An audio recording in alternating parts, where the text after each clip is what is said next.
movies and comic books and Halloween, so I'm often designing costumes and coming up with props.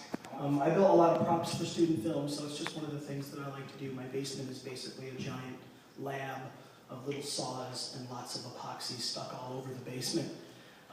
You know, I've mastered the art of spray painting and whatnot, and I built this Han Solo costume from scratch, and or I like to say like found components and from scratch. And I'll be talking about my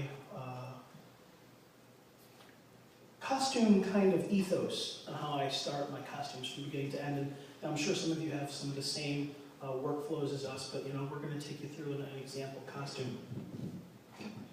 Oh, he's got his own mic. My name is Josh Dubock, or as some of the flyers pointed out, George Dribble. Woo! Yeah, George. I've been costuming practically my entire life, but I did a lot of like how 8-year-olds dress. So I've since evolved into better things. This is my Malcolm Reynolds outfit from Joss Whedon's Firefly. Woo! Yeah. The trench coat's over there, but it's just hot. Yeah. You should wear it anyways. This vinyl doesn't Put it on. at all. Everybody chant, put it on. No? Okay. Never mind. Get away. If I almost got shot by campus safety, he can put the coat on. Woo! Down with the law. Bravo. All right, so on to the presentation, and we're going to take you through kind of a fictional costume, soup to nuts, a beginning to end process with a character that we all love, and this is kind of the topics that we're going to go through, and it's, you know, selection and searching. You know, and knowing your terms. Terms of searching is actually key. And we're going to get, that's kind of like probably one of the main slides, and we're going to get into that. Know your limits. What can or can't you do? And of course, you know, putting it all together. Costume creation. For our fictional one, we were going to do Spider-Man to walk you through. Woo! But now you have a choice. You could do comic book Spider-Man, you could do movie Spider-Man, you could do Spider-Man Noir, you could do Spider-Man 2,999. That's it, right? 2,999? Yeah, it is. So you have to look through all the ones. A good thing just to do is type in Spider-Man in Google and try to find one that you like, one that inspires you. And it's good to do. It's good to find one that you could say, I don't want to be that, as long as I'm not that guy. And also find one where you're like, I know I'm not going to be that guy, but I want to aspire to be that guy. So what guy do you want to be? What guys do you want? What guy do you want, Josh? Our fictional character. For Spider-Man? We're all, yeah. Let's take a gamble here. How many people? Let's show of hands. And actually, See, Sarah, can you do me a favor? Can you pan the camera toward the screen more? Because I thought Josh would be standing next to me as my partner in crime. In crime. Fun jokes. Yup, you can just move it. There you go. There you go. Thank you very much. The mic is taped to the ground. It is. So, show of hands. How many people want Spider-Man 2099 as a costume? None. Classic Spider-Man? None. Does anyone even want to be Spider-Man? Venom. I do. Anybody want to be Venom? Or the Black Spider-Man? So I got 2. What about Spider-Man Noir? Yeah. yeah. And because Good, because that's already in the next slide.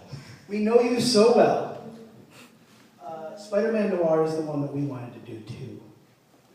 So, and by the way, the 2.0, do you want to send a shout out for that? I was waiting for it.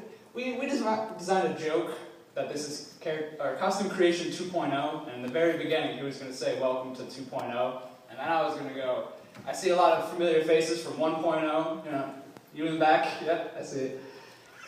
But there is no 1.0. Thank you for supporting us our second round. Tough crowd. I gotta take this off. Image searching. So we went with Spider-Man Noir too. We like Spider-Man Noir, and it's a doable costume, and you don't have to look like a gymnast to fit into the stuff. So there's lots of different illustrations you can go with. And to make your decisions, you don't have to be rigid, or at least we don't think you have to be rigid, because sometimes it just needs to be good for you or good for the look you go with. So illustrations, look at the drawings. You know, check out what people have drawn and check out what are in the comics, and maybe even some fan art. You know what I mean? That's always a good place to start.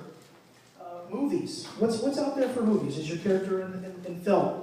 Because sometimes you can get some really good screen grabs from Blu-rays. You know what I mean? When they're not out there in the mainstream. Games. Is your character in a game? You can pause a game. Get some really good details. Just don't do it during a cutscene. It usually skips the cutscene. You're like, no, I want to see that. That's correct. I skip through the cutscenes. And cosplay. Look, type in costume in your search and see what other people have done. Like Josh was saying, maybe you want to say, you know, I like this, but I don't want to go in this direction.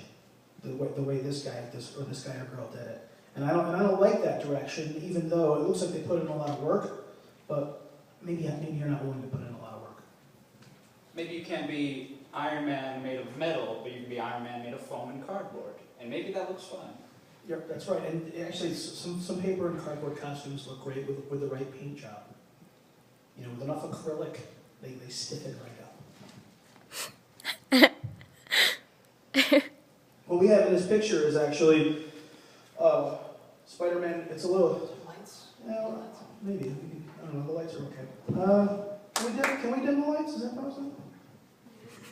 All right. We got Spider-Man Noir from the game, Shattered Dimensions, one of my favorite Spider-Man games. We've got a couple comic book pictures, a toy. If you can find your character as a toy, that's awesome. You can pose them, you can really look in all the crevices where the manufacturer, the artist intended things to be. You can get angles that you can't see. And of course, you know, someone who's done Spider-Man Noir, which is, you know, I can't believe you guys went with the same character as we did. That's awesome.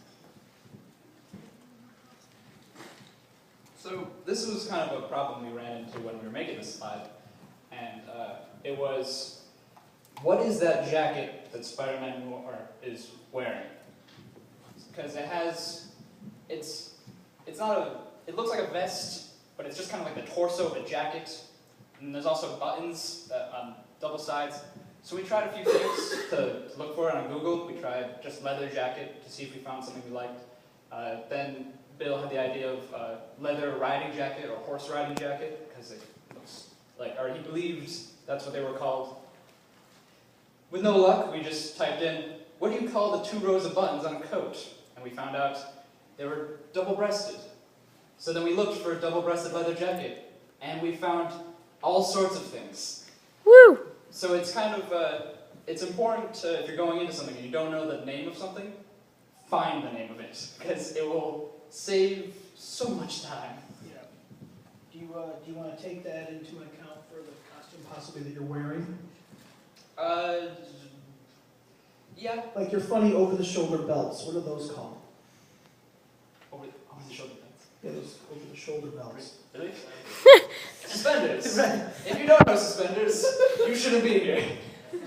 No, I mean, for example... I can say, because these trousers, it took like 2 Google image searches, but I thought they were Civil War trousers for the longest time. I thought that's what they used. No, I believe they do for one of these outfits. So I was searching Civil War for the longest time. Turns out during the Civil War, they didn't wear this color. Neither side did. So, they didn't have the science. Yeah, they didn't have the science to do tan and brown stripe. And, but then I found out these are Wild West pants, just trousers from the Wild West, and I was able to Google that, find them. And that search yielded pretty good hits? Yeah, I like right off the bat. I had the same problem when building this Han Solo costume. I didn't know where to start, and actually going to different places online was probably the best thing to do. Even like user communities was really great. It turns out that the jacket Han Solo wore was a military spec coat that they altered called BDU jacket. That acronym stands for something, but if you look at every BDU jacket online, take the sleeves off, it's Han Solo's coat. That's it, period. I mean, that's the end of Han Solo's vest. That was a BDU jacket. Same with Same with Han Solo's pistol. It was a German Mauser that Steven Spielberg's prop guys just glued a bunch of stuff on. So when trying to find Han Solo's blaster to build it from all the correct parts, once I had the German Mauser replica pistol, everything else was just, gluing BB gun scopes on it and stuff like that. And you can't, a German Mauser pistol, if you put a big funky front end on it, every one of them looks like a Han Solo gun. It's a Han Solo gun. So, and that helped me a lot. Yeah, so the terms that you search for, almost 90% of all the things that you see for the costumes and the characters that you're going, they've all started from a real world base. So once you learn what that base is called, it's all downhill. Your searches are going to be wonderful. Especially if in your searches you find a website that's like www.makespidermannoircostume.com. If you find that cool, then I go for it. Let's see here. I think we decided the top right jacket. I don't know if you guys can see it. See these coats Nah, not really. But the top top right one for the Spider-Man costume. has a sharp collar, which goes along with Spider-Man Noir's actual coat. So I felt like that one was closest.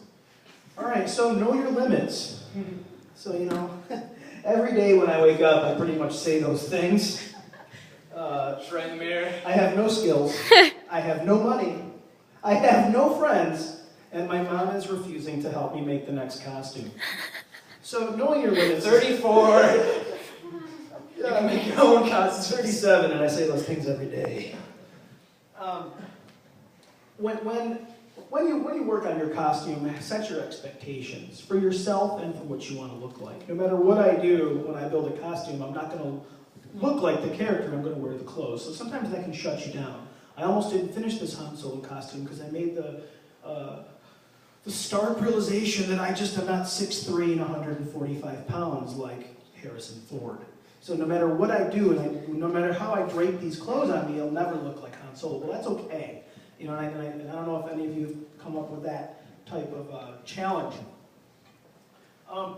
If you have no skills, or if you haven't experimented with painting or model making, start on something that's not your costume.